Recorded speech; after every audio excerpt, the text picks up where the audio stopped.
Salut à toi. Du coup, on est parti.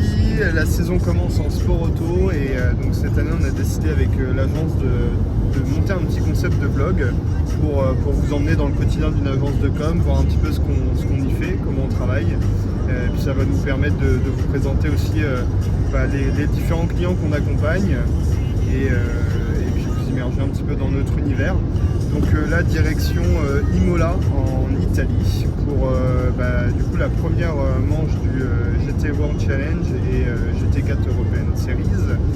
Et donc là, à bord, on a Léo, notre stagiaire. Hello. Et puis du coup, Nico au volant de la voiture. Donc là, il nous emmène direction Orly. Et on se retrouve après tout à l'heure à l'aéroport, juste avant de décoller, direction l'Italie. J'ai oublié de vous donner une précision de ouf, c'est qu'on a un stagiaire qui est vraiment dans le thème, puisque du coup il a le souci du détail jusqu'aux chaussettes. C'est pour ça qu'il est en stage chez nous. Pizza.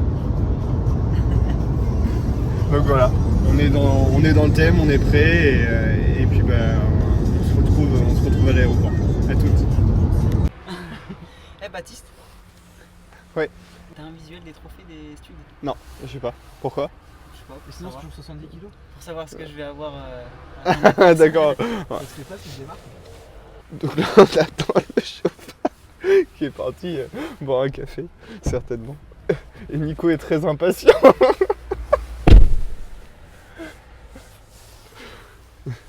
Donc non, ça commence à être chaud parce que l'avion décolle à 17h30 et là il est quelle heure Léo? Attends, je vais te dire ça, il est 16h15. 16h15. En gros, faut qu'on soit à Orly, qu'on ait passé tous les check-up et qu'on soit prêt à embarquer d'ici 1 heure. De quoi? Il nous reste une Non, heure. je disais qu'il restait 1 heure pour tout faire, aller à Orly, passer les check-up. Embarquement à partir de 16h55. Ah oui, donc on a 45 minutes. L'avion décolle à 35. Donc voilà, donc en fait on a moins de temps que ce qu'on vous a annoncé. Dans 45 minutes, il faut absolument qu'on soit bien pour pouvoir embarquer et décoller à l'heure. On a réussi à être dans les délais. Hein Nico? Ouais, nickel. Nickel. Bon Léo, c'est la première fois, c'est ça? Première? Bon voilà. Bon du coup Léo, première fois en avion, c'est ça? Ouais, c'est ça. Alors? Bah j'attends de voir. Hein. Pendant le vol, Ouais, nous le vous bruit est bizarre, recommandons là. de garder votre ceinture attachée lorsque vous connais, êtes moi. assis. Bon ça y est, on vient d'atterrir en Italie, donc à Imola. Et puis là on va dans la navette et on va direction le circuit pour manger. Bon, le vol s'est bien passé Léo? Ouais, nickel. Nickel. Parfait. Ça s'est bien passé le vol? C'était tranquille? Ah bah, sauf mon voisin qui était un peu chiant, mais c'est pas grave. Bon allez, à toutes, on se retrouve au circuit. Bon bah voilà, fin de cette première journée de transit. Finalement on se retrouve directement à l'hôtel. On est bien passé au circuit, mais avec les problématiques de réseau qui sont maintenant réglées, donc c'est bon, l'opérateur a pu débloquer ça, donc c'est plus facile pour gérer la com. Et puis voilà, donc on est quand même passé au circuit, on a retrouvé nos clients, on a pu échanger avec eux sur la suite, sur les prochains jours. Et puis on s'est restauré, et puis là du coup on vient d'arriver à l'hôtel, donc petite chambre d'hôtel italienne. Et puis voilà, on va se reposer pour ce soir et puis on attaque dès demain pour préparer du coup la suite des prochains jours. Allez, ciao, à demain. Du coup c'est parti, jour 2. Donc là on a pris le petit déj, on est arrivé sur le circuit et puis là on fait petit briefing avec l'équipe du coup. On se cale un petit peu sur la journée, les différents projets de nos clients. Donc voilà, donc là ça démarre doucement mais sûrement. C'est prise en main de l'univers et puis on se remet les projets des clients en fait. Allez, à tout à l'heure. De l'univers. Ouais bah attends, c'est le matin. Je vous présente Nigel. Bonjour la communauté. Bon, tu peux te présenter Nigel, qu'est-ce que tu fais, qui t'es, pour qui tu roules? Eh bien, je roule cette année dans le championnat GT World Challenge Europe en compagnie du team CMR. Nous allons évoluer au volant d'une Bentley avec mes 2 coéquipiers belges, c'est que du bonheur, donc voilà, on va prendre beaucoup de plaisir à le faire. Et on a une superbe course qui se profile à l'horizon également avec les 24 heures de Spa. Cool. Bon bah écoute, nous on est content de t'accompagner sur tout ton projet, impatient d'être à Spa, et puis bah ça commence dès ce week-end, à Imola. Exact, ça commence ce week-end à Imola pour le premier meeting de course. On a encore un peu de mal pour se caler, mais voilà, on tient le bon bout comme on dit. Ça va être cool. Bon allez, à plus tard Nigel. Ciao. Bon on va aller chez WRT voir la famille Robin. Bon, vous allez voir, c'est un peu la galère parce que du coup il y a tous les fans de Rossi qui sont devant. Donc vous risquez de voir un petit peu de jaune fluo. Hop.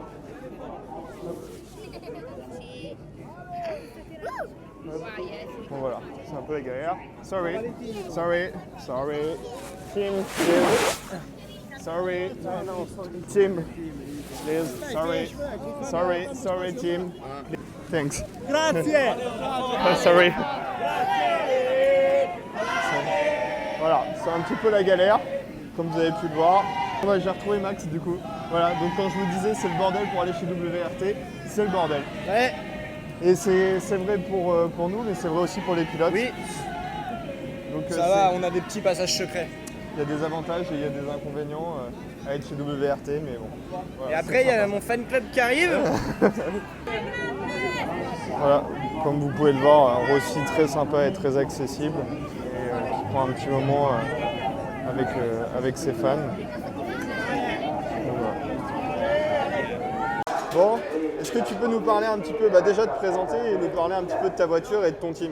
Alors, je m'appelle Maxime Robin, donc je suis pilote pour le WRT Racing Team. À côté de ça aussi pour Projet 24, donc les Sartois dans la course avec mon frère. Je roule sur cette voiture, la numéro 33, donc qui est une Audi R8 LMS GT3 Evo 2. Je ne peux pas faire plus précis. Donc aux alentours de 500 chevaux pour plus d'une tonne. Et c'est un beau monstre, c'est des belles voitures, bien faites. Donc c'est tous la même catégorie qui roule ce week-end. Et dans la team, on a 5 voitures, donc ils sont tous aussi les mêmes voitures et divisées en 3 catégories.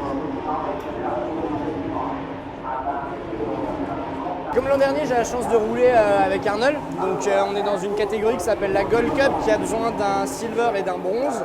Donc j'ai le rôle du silver et Arnold le rôle du bronze. Donc on a continué ensemble. Et cette année, on a été rejoint par un 3e pilote, un pilote japonais qui s'appelle Ryuichiro Tomita, donc qui est le pilote gold de l'équipage, qui est dans l'équipe WRT depuis maintenant 3 ans. Et on l'a rencontré seulement en début de semaine parce que lui aussi a une saison et une carrière au Japon. Et ça se passe super bien pour le moment, il nous fait bien progresser, il nous donne son expérience et on évolue bien tous ensemble, tous les 3. Je t'embête pas plus longtemps Max, on se retrouve un petit peu plus tard, où tu nous feras le tour du team et puis de vos structures. Ouais, avec plaisir. Merci Max. Salut. Du coup j'ai retrouvé les 2 compères, donc Nico et Léo. Bon Nico, comment ça s'est passé? C'était un peu chaud là? Tiens, vas-y, va voir. Tiens, Loris. Tiens, Reste là. Tiens Loris, je te laisse te présenter du coup, sur quoi tu roules, pour quel team? Ça, on l'a fait hier. Ouais, mais là c'est pour l'agence. Ah, c'est pour l'agence. Je le fais comme ça là. Vas-y, à chaud. Moi, je m'appelle Loris Cabirou, je suis pilote GT3 pour ma première année sur le championnat GT World Challenge sur une Lamborghini Huracan GT3. C'est la classe. Ouais. Dit comme ça, tu t'as posé les bases direct. L'objectif du week-end pour toi c'est quoi? Pour moi, il n'y a pas d'objectif concret. Déjà, nous, c'est notre première course pour moi déjà en GT3 et pour le team. Et pour Nico, Mike a déjà quand même beaucoup plus d'expérience que nous. On va prendre de l'expérience, on va essayer de faire le moins d'erreurs possible pour au final faire le meilleur résultat, quoi. Ok, on essaie de se recroiser dans le week-end et puis tu nous feras un petit débrief. Ça marche. À toutes. J'ai eu des échos comme quoi tu développais un peu ta com. Ah ouais, t'as fait des reels et tout hier. Tu veux en parler? Non, ça va. Bon, du coup, j'arrive chez Arcadia et puis on va pouvoir retrouver Pierre-Louis Chauvet. Donc là, je rentre chez Arcadia. Hop. Bon, est-ce que tu peux te présenter et puis nous dire pour qui tu roules cette année et sur quoi? Alors cette année, je roule pour Arcadia, donc c'est un team basé à Aix. Donc je roule sur une Alpine à 110 en GT4 et dans la catégorie Silver avec Jobo, donc Johan Boris Scheyer, mon coéquipier. Donc moi, je suis Pierre-Louis Chauvet, j'ai 19 ans et je suis vice-champion de F3 Asie en 2021. Ok. Tu couperas, tu feras l'inverse. Et tu peux nous parler un petit peu du circuit d'Imola? Bah ouais, c'est vraiment un super circuit, très vallonné, très technique, puis quand même emblématique et mythique avec l'histoire d'Imola en F1 surtout. Donc non, ça fait super plaisir de rouler ici, c'est très technique, c'est vraiment un beau circuit. Bah, au niveau du GT4, on est 54 je crois, 54 voitures. Donc il y a énormément de trafic. En qualif, ça a été difficile de trouver un tour clair. Je réalise quand même la pole en silver et je fais 4e au général, donc c'était plutôt pas mal. Mais voilà, ça va être quelque chose à prendre en compte aussi pour la course, parce que je pense que les leaders vont vite rattraper les retardataires en 7 ou 8 tours. Donc ça va être une vraie course d'endurance. Voilà un peu l'intérieur de l'Alpine, avec pas mal de procédures, ABS, traction control, le pit limit, des choses comme ça. Ici, des informations de la direction de course sur les tableaux. Puis voilà, hein. Les palettes au volant bien sûr. Ok, est-ce que tu veux nous présenter du coup l'endroit où vous vous ravitaillez, vous vous posez? Ouais, allez c'est parti. Je te suis. On peut sortir, on change de temps.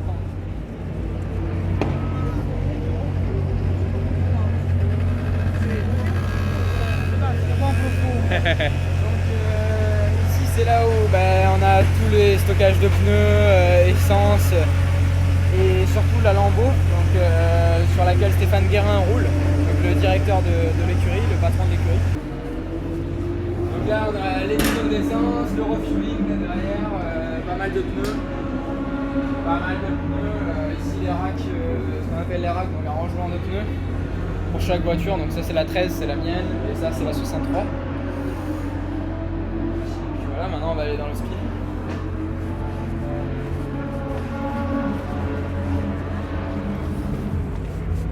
D'abord on va aller dans la cuisine. Alors ici on est dans la cuisine, il y a Carole. Parce qu'un pilote qui roule bien, c'est un pilote qui mange bien. Exactement. Et Carole, pour ça, elle est au point. Donc, Merci. Donc voilà, c'est un peu la cuisine. On mange ici midi et soir. Et ça, tu vas me dire que c'est diète pour un repas de pilote? Et ça, c'est au cas où on gagne la course, tu vois. C'est juste au cas où on gagne la course. Après, ça, c'est plus pour les pilotes, tu vois. Là, j'ai pas grand chose à te montrer. Il y a un rôti là-dedans. C'est un peu sur le feu. Voilà. Ça, c'est plutôt diète, ça aussi. Ça, je sais pas ce que c'est. Ça va être un. Top de feu.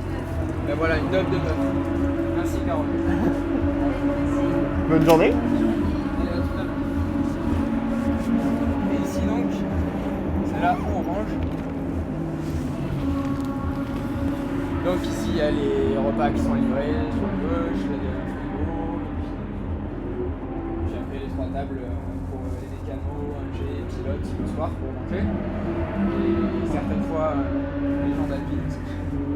Donc voilà. Super, bah écoute, merci Pierre-Louis pour ce petit tour. De rien. Et du coup, on te souhaite que de belles choses pour ce samedi et dimanche, et surtout ce dimanche de course. Merci beaucoup. Allez, à plus tard, PL. Ciao, ciao. Ah César? Ça va.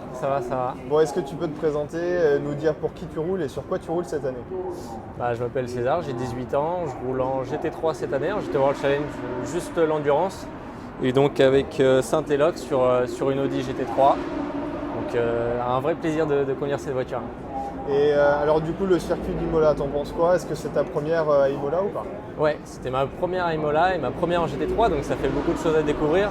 Mais j'ai vraiment bien aimé le circuit, je me suis vite acclimaté à la voiture et le circuit, donc ça s'est plutôt bien passé. Et au niveau du GT3, la gestion du trafic, ça fait un peu de monde en piste cette année? Ouais, c'est clair. Surtout au qualif, pour trouver un bon tour chrono, c'était vraiment très compliqué.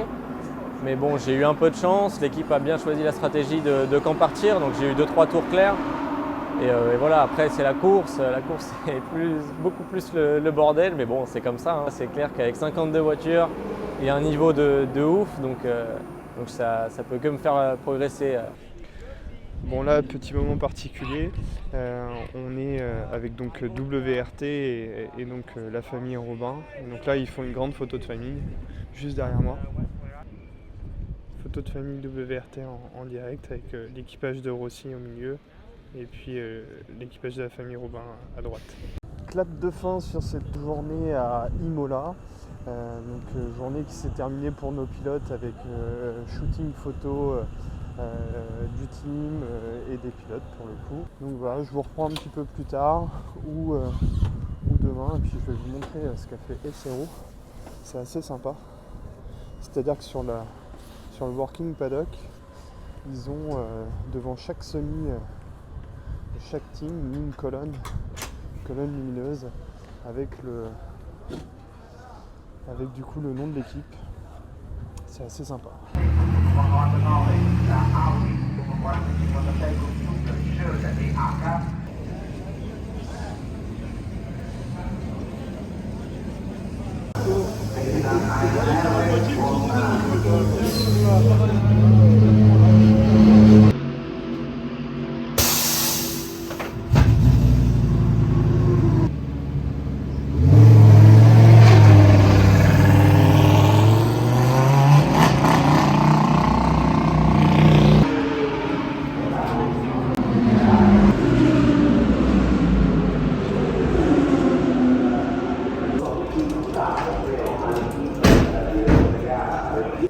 Bon, c'est bon, j'ai retrouvé Nigel et donc là il est en pleine session de driver change. Nigel, juste une petite question, du coup tu peux nous expliquer à quoi ça sert les driver change? Ça nous permet en fait de travailler les réflexes d'entrée et de sortie dans la voiture et de se caler avec le team qui doit nous aider à nous sangler. Pour ma part également s'occuper de mes jambes pour sortir et entrer dans la voiture. Donc voilà, ça nous permet évidemment de prendre nos repères, chacun de nous trois, et puis d'être beaucoup plus efficace durant la course pour évidemment perdre beaucoup moins de temps dans les stands.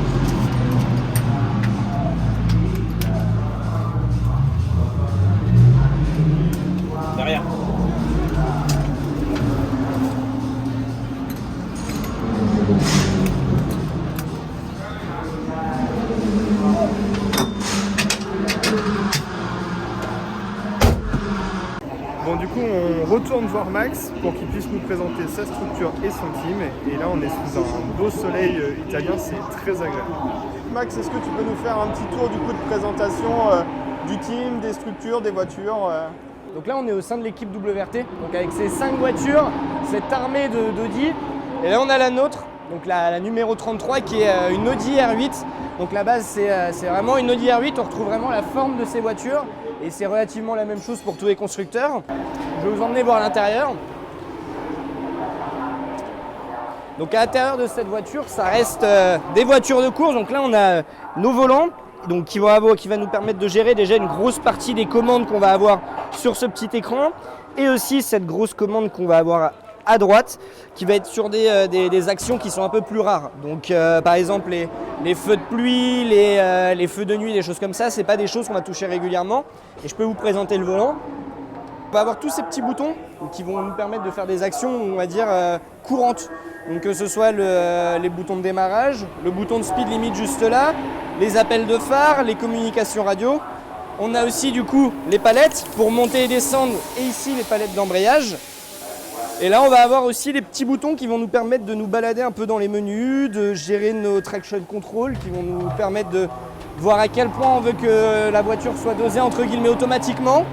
Et c'est des volants bien finis qui nous permettent, qui sont assez ergonomiques pour se balader rapidement dedans, tout avoir à portée de main, sauf ceux-là qui sont un peu plus compliqués, mais tout est relativement à portée de main pour y toucher le plus rapidement possible. Et au final, on les connaît quasiment par cœur pour y toucher sans avoir à les regarder et pour rester concentré sur la piste.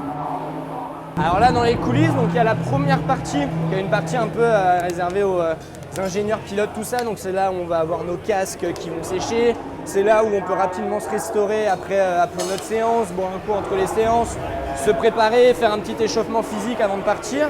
Et juste derrière, on a une autre coulisse. Là, c'est là où on va stocker tous les pneus. Donc ces grosses cabines, c'est là où les pneus vont être mis en température avant de partir en piste. Vas-y.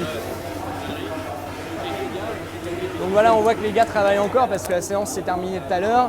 Maintenant, il faut nettoyer les pneus, les préparer pour soit pour les prochains essais, soit pour les jeter, soit pour récupérer les jambes. Donc c'est tout ça qui est fait en amont. On voit aussi là les pneus neufs qui peuvent être stockés à partir d'ici. Et voilà, et là on retrouve vraiment ces deux gros camions. Donc dans chaque, donc nous on est dans celui-là par exemple, on aura nos vestiaires, nos casiers, où on aura nos casques, nos combinaisons, nos sous-vêtements. Ça va être un peu notre endroit privé. Et ces cabines qui ressortent des camions là-bas, c'est là où on a nos salles de briefing et de débriefing, où on se rejoint avec les ingénieurs, avec les pilotes, avec tout le monde.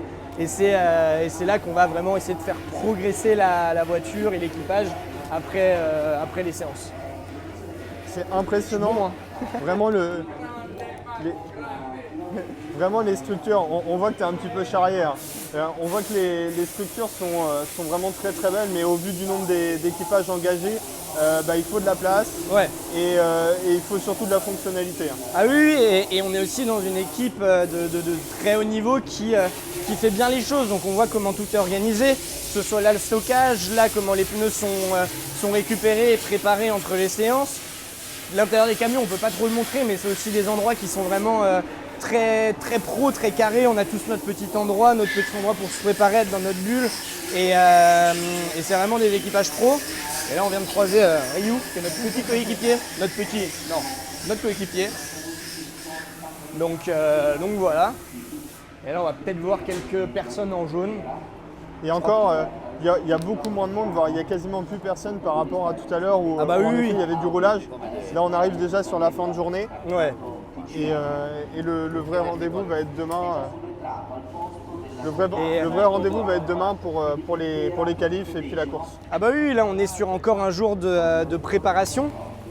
Donc on est vraiment sur un jour encore de préparation où on va finir de préparer la voiture, que ce soit pour les différents moments de la journée de demain, donc la qualification, le rythme en course, tout ça. Donc c'est vraiment encore une journée, on va dire, de répétition générale avant le grand jour qui est demain. Et là je vais vous emmener voir rapidement notre réceptif. Donc concrètement, l'hospitality réceptif, ça sert à quoi et pourquoi on ne le retrouve pas au niveau du box? Alors parce que là c'est vraiment un endroit qui va être différent, c'est là notamment où par exemple on peut recevoir nos familles, nos partenaires, c'est là où on va se restaurer, c'est vraiment un endroit coupé du box. On parle mécanique là-dedans, mais je veux dire c'est plus là où on va avoir les voitures, on a vraiment besoin des fois de couper et de penser à autre chose dans nos week-ends. On n'est pas 100% mine de rien sport auto, on a besoin des fois d'avoir des moments de détente, des moments où on pense à autre chose, on appelle nos familles, des choses comme ça. Vous emmenez voir à l'intérieur.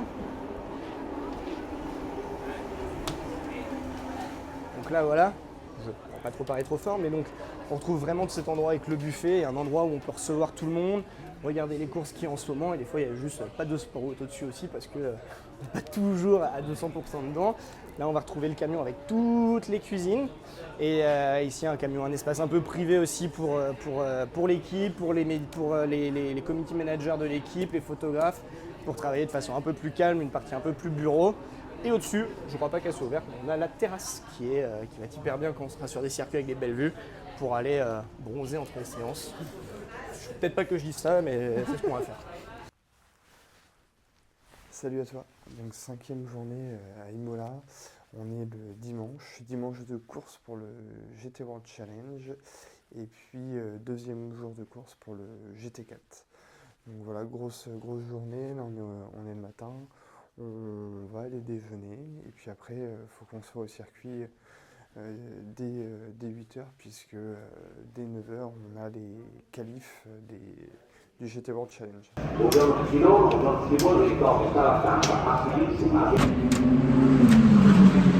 È il numero 563 Beretta Medicini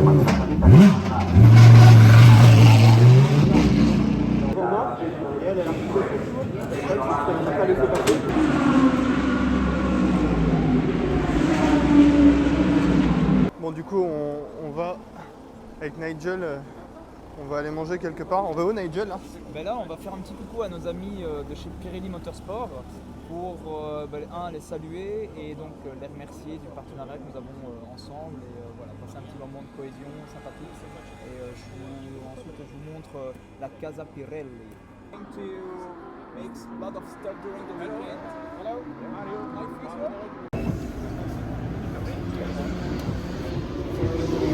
That's great. Hello, sir. Bom dia. Specialized for that. For the bike?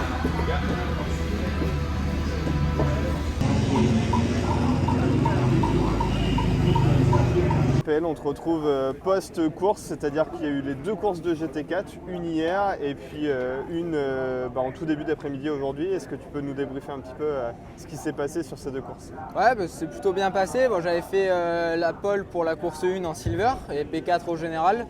On termine P3 au général et P2 en silver, donc c'est la coupe que je tiens ici hier. En revanche, là, la deuxième course, on a perdu la pression de turbo, donc on a dû abandonner. Ça a été vraiment dommage. Après, voilà, on ne pouvait pas se battre vraiment pour le podium aujourd'hui. Je pense qu'on serait battu pour la 7e, 6e place, mais c'était déjà pas mal. Et puis maintenant, on va se retrouver au Paul Ricard et ça fait déjà de bons points avec la course 1. Bon voilà, on est à quelques minutes de la procédure de départ. Donc toutes les voitures sont en train de se préparer et les pilotes sont à bord des véhicules. Je vous montre ça de suite. Casagon e Julien Lambert che guadagnano la vittoria con il team EJS.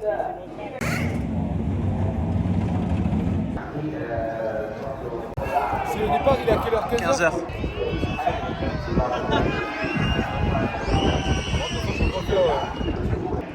Ouais, ça y est, hein. Le départ a donné.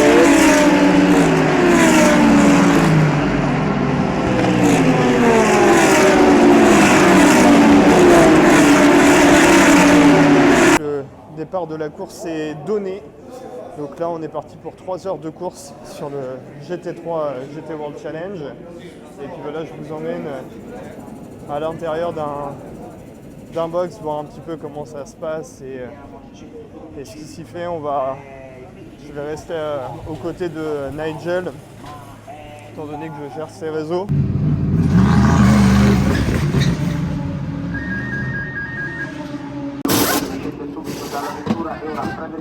Andrà a recuperare con la 46 cambio con me per il pilota Pegga.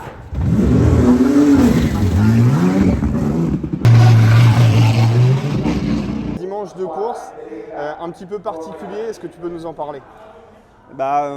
Tout allait bien, on a fait des qualifs qu'on considère honorables, ça s'est pas mal passé, en essai libre, on a tous les 3 progressé, donc on était sur une bonne voie pour la course. Je devais prendre le départ et après 2 tours d'installation, je vais repasser au box donc, juste pour refaire le fuel pour la course et dans la pit lane mon moteur s'est arrêté et impossible de redémarrer. Je ne me suis pas trop inquiété au départ, j'ai pensé peut-être à une erreur de procédure que j'avais mal faite. Ils m'ont rentré dans le box et puis là j'ai bien compris à un moment donné, comme ça s'éternisait, que le problème était plus grave. On ne l'a pas encore réellement identifié, mais voilà, on a eu une panne moteur 10 minutes avant le départ de la course.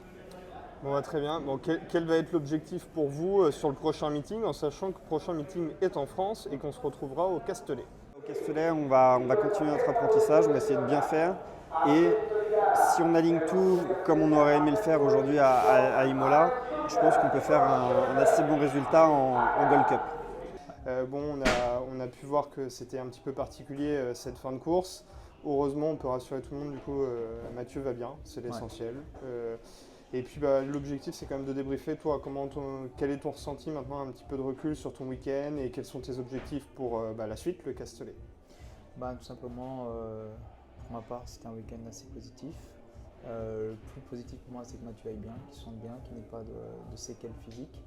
Le crash a été quand même assez important. Mais voilà, le plus important, c'est qu'il est bien. C'est ce que je retiendrai de ce week-end. Maintenant, pour la suite, évidemment, c'est toujours apprendre, hein, c'est toujours avancer, toujours repousser ses limites. Une parfaite connaissance de la voiture m'aidera évidemment dans les prochains meetings. Maintenant, voilà, je pense que le prochain meeting se passera un peu mieux que cette fois-ci, même si dans l'ensemble, tous les contrats étaient remplis. Malheureusement, il y a des aléas qui font qu'on ne peut pas pallier à cela, on ne peut pas passer au-dessus. Mais clairement, je pense qu'on aura notre petite carte à jouer, d'autant plus que la Bentley fonctionne très bien sur le circuit du Paul Ricard. En tout cas, merci à toi. Moi, je suis ravi de t'accompagner dans cette aventure. C'était le premier meeting et je suis vraiment impatient qu'on se revoie au Castellet et puis du coup sur les 3 meetings qui suivront le Castellet. Parce que c'est une aventure qui est folle et voilà, on avait eu le plaisir de t'accompagner aux 24 heures du Mans, qui était un événement unique et je suis impatient de pouvoir t'accompagner sur les 24 heures de Spa. Merci mon gars. Bis, à plus tard Nigel. Ciao. Bon week-end, ciao. Très vite. Mon premier stint, super content franchement. Pour un premier stint en GT3, c'était pas le plus facile. Voilà, je me suis bataillé pour le podium en Silver Cup. J'ai réussi à rendre la voiture 3e. Maintenant là, c'est un peu plus compliqué. On a eu une safety car avec la pit windows qui était ouverte. On n'a peut-être pas fait le bon choix de rentrer à ce tour-là, donc on a perdu pas mal de place. Là, la course, il reste un peu moins de 10 minutes, donc ça va être très compliqué d'aller chercher le podium. Donc voilà, c'est le sport automobile, ça arrive.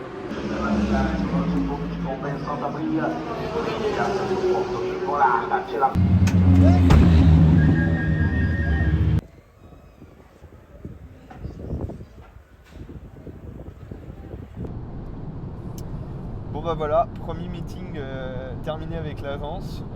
On arrive d'ici une vingtaine de minutes au Mans. On a atterri à Orly tout à l'heure. Il est 20h, on est lundi. On a profité ce matin de se retrouver un petit peu tous les trois à Rimini pour se poser, souffler, récupérer un petit peu et puis surtout débriefer un peu du week-end parce que mine de rien on s'est pas beaucoup vu. Si on n'était pas loin, c'est pas beaucoup croisé. On s'est vu de loin, on s'est croisé par moments, mais on n'a pas eu le temps de se poser pour débriefer, donc on a pris le temps de le faire entre hier soir et ce matin. Ça promet plein de belles choses pour les prochains meetings. On est vraiment impatient d'y retourner, et puis avec le soleil, peut-être un peu plus de soleil par contre. On a eu un petit peu de pluie quand même là sur ce premier meeting. On le sait, on a énormément de chance de pouvoir travailler dans un métier passion. Et donc ça c'est cool, je pense que c'est ce qui nous anime et ce qui anime l'agence. On fait ça avant tout parce qu'on aime ça et c'est le plus important. Donc voilà, donc là on va se rentrer tranquillement, on va entre guillemets retrouver notre bureau dès demain pour faire toutes les actions de com post-course parce qu'il y a quand même du boulot sur les meetings mais aussi après les meetings. Et puis on va se reposer parce que je pense que ça se voit, on est un petit peu fatigué. Et puis on recharge les batteries et on repart très vite. Et on repart très vite. Allez, à plus tard, bis, ciao. Ciao.